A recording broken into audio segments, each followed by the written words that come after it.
ஆன்மீக அன்பர்கள் அனைவருக்கும் வணக்கம். இன்னைக்கு வீடியோவில் என்ன பார்க்க போகிறோம் அப்படின்னா, சிவன்மலை சுப்பிரமணியர் கோவில், அந்த கோவிலோட சிறப்புகள் என்ன, இந்த கோவிலுக்கு சென்று வந்தால் என்னென்ன பலன்கள் நமக்கு கிடைக்கும், இந்த கோவிலை பற்றி பலரும் அறியாத ஒரு சுவாரஸ்யமான விஷயம் இந்த கோயில் இருக்குது, அது என்ன அப்படிங்கிறத விளக்கமாக இந்த வீடியோவில் சொல்லியிருக்கேங்க. வீடியோ பிடிச்சிருந்தா லைக் பண்ணுங்கள், கமெண்ட் பண்ணுங்கள், ஷேர் பண்ணுங்கள். இதுபோல் தகவலை தெரிஞ்சுக்க நம்ம சேனலை ஃபாலோ பண்ணுங்கள். சப்ஸ்கிரைப் பண்ணாதவங்க இனியவள் உற்சாகம் டிவி சேனலை சப்ஸ்கிரைப் பண்ணிக்கோங்க. கூடவே இருக்க பெல் ஐக்கானையும் ப்ரெஸ் பண்ணிட்டு வாங்க வீடியோக்குள்ளே போகலாம். சிவன்மலை சுப்பிரமணியர் கோவில், இது ஒரு முருகன் கோவிலுங்க. தமிழ்நாட்டில் திருப்பூர் மாவட்டம் காங்கேயத்திற்கு அருகிலிருந்து சிவன்மலையில் அமைந்துள்ள அருணகிரிநாதரால் திருப்புகழில் கூட பாடப்பெற்ற ஒரு பெருமை கொண்ட முருகன் கோவிலுங்க.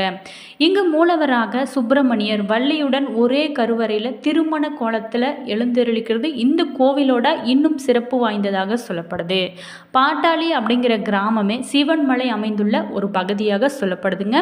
அது மட்டும் இல்லாமல் இந்த கோவிலானது பால்வளம் மிக்க வனத்தில் கோவில் கொண்டுள்ள நல்ல மங்கை உடனுடைய சிரவணீஸ்வரர் மகனே சிவன்மலை சுப்பிரமணிய சுவாமி.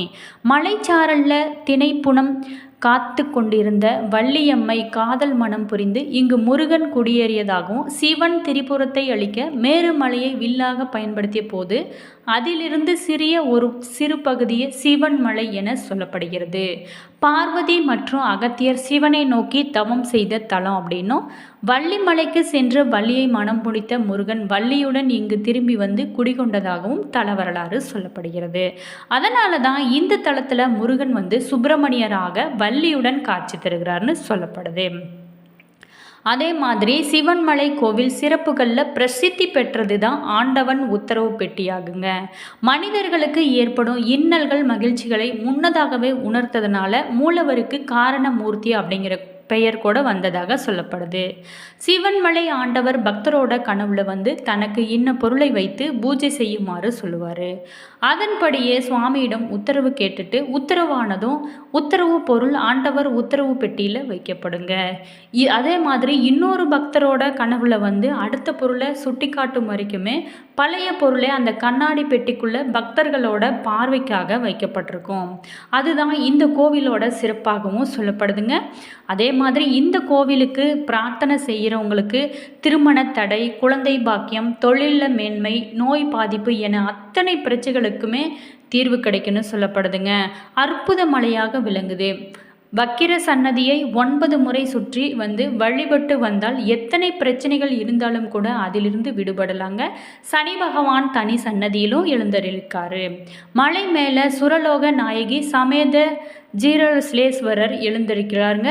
காய்ச்சல் வந்தவங்க மிளகு ரசம் வைத்து இங்கு வந்து பூஜை செய்து உண்டால் காய்ச்சல் நீங்கும் அப்படிங்கிறது ஐதீகமாகவே சொல்லப்படுதுங்க. அது மட்டும் இல்லாமல் இந்த தலத்தில் எந்த கோவிலும் இல்லாத ஒரு சிறப்பு அப்படின்னா, மற்ற திருத்தலங்களில் போல் இல்லாமல் இங்கு வந்து முதல் வழிபாடு முருகப்பெருமானுக்கே, மற்ற திருத்தலங்களில் முதல் வழிபாடு பிள்ளையாருக்கு. ஆனால் நவகிரகங்கள் அனைத்துமே சூரிய பகவானை பார்த்தே நிற்கப்படுங்க. அணையாத தீபம் இந்த கோவிலில் எப்போதுமே எரிந்து கொண்டிருக்கிறது இந்த கோவிலோட சிறப்புன்னே சொல்லலாங்க. திருநள்ளாறு சென்று சனி பகவானை தரிசிப்பதும், சூரிய நாராயணர் கோவில் சென்று சூரியனை வழிபடுவதாலும் ஏற்பட சிறப்புகள் அனைத்துமே இங்கும் கிடைக்கும் அப்படின்னு சொல்லப்படுதுங்க. அது மட்டும் இல்லாமல் இந்த கோவிலுக்கு சென்று வந்தாலே ஒரு புத்துணர்ச்சி நம்முள்ள காணப்படும். இந்த கோவிலில் எந்த கோவிலும் இல்லாத ஒரு சிறப்பு அப்படின்னா, எந்த பிரச்சனையாக இருந்தாலும் சரி, நல்லதாக இருந்தாலும் சரி, கெட்டதாக இருந்தாலும் சரி, எல்லாமே சிவன்மலைக்கு தெரியும்னு சொல்லப்படுதுங்க. இந்த சிவன்மலை சுப்பிரமணிய கோவில் தமிழ்நாட்டில் திருப்பூர் மாவட்டம் காங்கேயத்திற்கு அருகில் சிவன்மலையில் அமைந்துள்ள அருணகிரிநாதரால் திருப்புகழில் பாடப்பெற்ற பெருமை கொண்ட கோவில் தாங்க முருகன் கோவில். இந்த கோவிலானது காங்கேயத்திலிருந்து சுமார் 5 கிலோமீட்டர் தொலைவில் இந்த கோவில் சிவன் மலை மீது அமைஞ்சிருக்கு. இந்த கோவிலோட அஞ்சல் முகவரி அருள்மிகு சுப்பிரமணியர் திருக்கோயில், சிவன்மலை, காங்கேயம் வழி, திருப்பூர் மாவட்டம். அதே மாதிரி சிவன்மலை மீதுள்ள கோயிலை நடைப்பயணமாக அடைய 496 படிகள் கொண்ட மலைப்பாதை சிறப்பாக அமைக்கப்பட்டிருக்காங்க. வாகனங்கள் மூலமும் நீங்கள் கோயிலுக்கு செல்ல தனிப்பாதையும் அமைச்சு கொடுத்துருக்காங்க. கோயில் நிர்வாகத்தால் மலை மீதுள்ள கோயிலுக்கு பேருந்து வசதிகளும் ஏற்பாடு செஞ்சுருக்காங்க.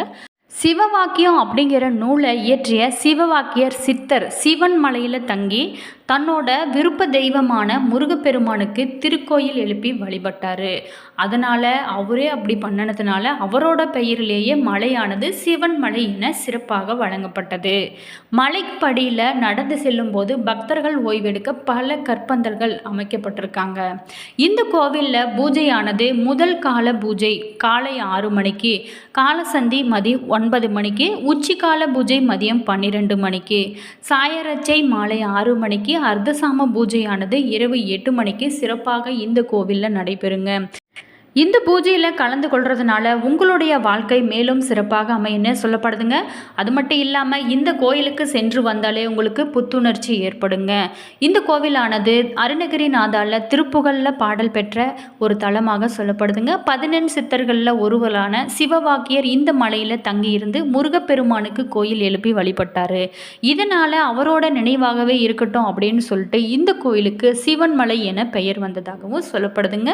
சிவன் திரிபுர அழிக்க மேருமலையை வில்லாக பயன்படுத்திய போது அதிலிருந்து சிதறிய ஒரு பகுதி தாங்க சிவன் மலை என சொல்லப்படுகிறது. இந்த கோவிலானது பார்வதி மற்றும் அகத்தியர் ஆகியவங்க சிவனை நோக்கி தவம் செய்த தலம் அப்படின்னும், வள்ளிமலைக்கு சென்று வள்ளியை மனம் முடித்த முருகப்பெருமான் வள்ளியுடன் இங்கு குடிகொண்டதாகவும் தல வரலாறு சொல்லப்படுகிறது. மூலவர் சுப்பிரமணியர் வள்ளியுடன் ஒரே கருவறையில் திருமண கோலத்தில் எழுந்தருளிக்கிறது இந்த கோவிலோட ஒரு சிறப்புன்னே சொல்லலாங்க. சிவன்மலை மீதுள்ள கோவிலுக்கு செல்ல 496 படிகள் கொண்ட மலைப்பாதை சிறப்பாக அமைக்கப்பட்டிருக்காங்க. இந்த கோவிலானது 10ஆம் நூற்றாண்டில் கட்டப்பட்டதாகவும் சொல்லப்படுதுங்க. இந்த கோவிலில் சிறப்பம்சம் என்ன அப்படின்னா, ஆண்டவன் உத்தரவு பெட்டி தாங்க. முருகப்பெருமானே பக்தரோட கனவுல தோன்றி உத்தரவு பெட்டியில் வைத்து பூஜை செய்யப்பட வேண்டிய பொருளை சொல்லுவதும், அந்த பெட்டியில் பொருளை வைத்து பூஜை செய்யப்படுவதும் பல ஆண்டு காலமாகவே கடைபட்டு வரும் ஒரு விஷயம்னு சொல்லப்படுதுங்க. இன்னொரு பக்தரோட கனவுல அடுத்த பொருளை சுட்டி காட்டும் வரைக்குமே பழைய பொருளை கண்ணாடி பெட்டிக்குள்ள பக்தர்களோட பார்வைக்காக வைக்கப்பட்டிருக்கும். அதே மாதிரி இந்த கோவிலோட தற்போது வைக்கப்பட்டுள்ள பொருள் என்ன அப்படிங்கிறத கற்பூரம் பிரம்பு வைத்து சிறப்பாக பூஜை செய்யப்பட்டு வராங்க. மற்ற திருத்தலங்கள் போல இல்லாமல் இங்கு முதல் வழிபாடு முருகப்பெருமானுக்கு தாங்க நடைபெறும். மற்ற திருத்தலங்களில் முதல் வழிபாடு பிள்ளையாருக்கு, ஆனால் இங்கு முருகனுக்கு தான் முதல் வழிபாடு செய்யப்படும். இங்குள்ள நவகிரகங்கள் அனைத்துமே சூரிய பகவானை பார்த்து நிற்கப்படுதுங்க. அணையாத தீபம் எப்போதுமே இந்த கோவிலில் எரிந்து கொண்டே இருக்கிறது இந்த கோவிலோட ஒரு சிறப்புன்னே சொல்லலாம். சிவன் மலையில் இன்றுமே ஏராளமான சித்தர்கள் தவம் செய்து கொண்டிருப்பதாகவும், புண்ணியம் செஞ்சவங்களோட கண்களில் மட்டும் அவ்வப்போது சித்தர்கள் தெரிவதாகவும் சொல்லப்படுகிறதுங்க. இங்கு தொரட்டி மரமானது தல விருட்சகமாக அமைந்துள்ளது. தொரட்டி அப்படிங்கிறது ஒரு வகை மரங்க. இது கொங்கு நாட்டு பகுதியில் பல கோவில்களில் தல விருட்சகமாக இறைவனோடு சேர்த்து இதுவும் வணங்கப்படுகிறது.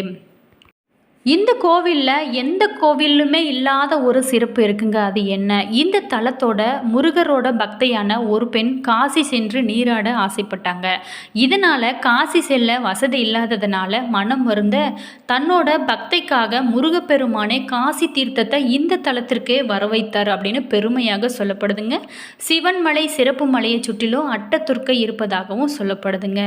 ஆலம்பாடி வனசாட்சி, பாப்பாணி அங்காள பரமேஸ்வரி, காங்கேயம் அம்மன், வல்லூர்பூர் அம்மன், தங்கம்மன், ஆத்தனூர் அம்மன், கர்ம காளியம்மன், செல்வநாயகி என்று 8 அம்மன் பெயர்களை சூழ்ந்துள்ள 8 இடங்களுக்கு சொல்லப்படுதுங்க.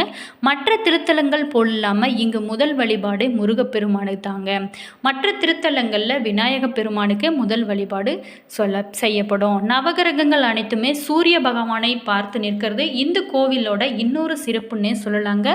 ஸ்ரீ ஞானாம்பிகை சமேத ஸ்ரீ கைலாசநாதர் சன்னதியும் அமைக்கப்பட்டிருக்காங்க. சிவபெருமான் உமையம்மைக்கும் நவகன்னியருக்கும் தரிசனம் தந்தருளியதாக தல வரலாற்றில் சொல்லப்படுதுங்க. 1997ஆம் ஆண்டு ஜூன் மாதம் இந்த கோவிலானது நிர்வாகத்தின் கீழ் ஆதரவற்ற குழந்தைகளுக்கான கருணை நிலையம் இல்லம் ஒன்று இயங்கி வருவதாகவும் சொல்லப்படுதுங்க. இந்த திட்டத்தில் நிறைய குழந்தைகளுக்கு உணவு, உடை, உறவிடம், கல்வி அனைத்துமே சிறப்பாக வழங்கப்பட்டு வராங்கன்னே சொல்லலாங்க. என்ன நண்பர்களே, இந்த வீடியோவில் சிவன்மலை சுப்பிரமணியர் கோவிலை பற்றி பார்த்துங்க. இந்த வீடியோ உங்களுக்கு நிச்சயமாக பல பயனுள்ள தகவல்களை தந்திருக்குன்னு நினைக்கிறேன். வீடியோ பிடிச்சிருந்தா லைக் பண்ணுங்கள், கமெண்ட் பண்ணுங்கள், ஷேர் பண்ணுங்கள். இதுபோல் தகவலை தெரிஞ்சுக்க நம்ம சேனலை ஃபாலோ பண்ணுங்கள். சப்ஸ்கிரைப் பண்ணாதவங்க சப்ஸ்கிரைப் பண்ணிக்கோங்க. கூடவே இருக்க பெல் ஐக்கானையும் ப்ரெஸ் பண்ணிக்கோங்க. அப்போ தான் நாங்கள் போகிற ஒவ்வொரு வீடியோ உங்களுக்கு உடனுக்குடன் நோட்டிஃபிகேஷனாக வந்து சென்றடைங்க. உங்களுடைய கருத்துக்கள் என்ன அப்படிங்கிறத மறக்காமல் கமெண்ட் பாக்ஸ் செக்ஷனில் பதிவிடுங்க. உங்களுக்கு பெருமான் பிடிக்கும் அப்படின்னா ஓம் முருகா போற்றி, ஓம் முருகா போற்றி, ஓம் முருகா பெற்றி என்ற மந்திரத்தை மறக்காமல் கமெண்ட் பாக்ஸ் செக்ஷனில் பதிவிடுங்க. இந்த கோவிலுக்கு நீங்கள் சென்று வந்திருக்கீங்களா? உங்களுடைய கருத்துக்களும் மறக்காமல் கமெண்ட் பாக்ஸ் செக்ஷனில் பதிவிடுங்க. எங்கள் கூட ஷேர் பண்ணிக்கோங்க. All views, thank you.